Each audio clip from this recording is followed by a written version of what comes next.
Okay, I'm gonna start by saying I'm extremely nervous, so I apologize in advance, but here goes nothing. We met on a forum. He posted about cutting himself in the miscellaneous section, so I sent him a private chat. Bing! Is everything okay? Bong! No, I want to die. Bing! Do you want to talk about it? Bong! Yes. And just like that, we became friends. I added him on MSN. I updated my 122 character screen name once a day to tell people about my identity, how I feel about people, my song of the day, and my mood. And I always had a lot to say, so I kind of cheated and like took the vowels out and replaced words with symbols. He was more of a minimalist, taking the name of an archangel, and I, human, should have realized that I was in over my head. We talked about life and filling each other in on careful details. I made up names on the members of my family and my friends, avoiding anything too real. I was conscious of the fact that he could hurt me if, he was like a 40-year-old murderer or something.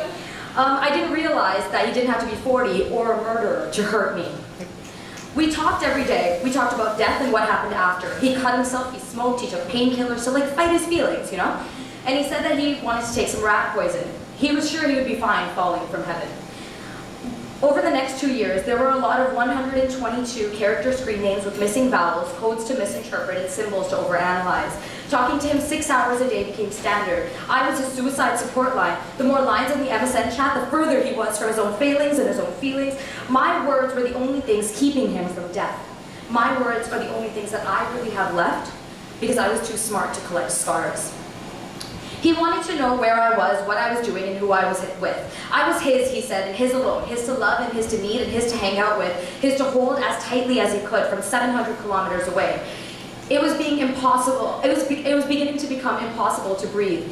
He became the hanging albatross around my neck.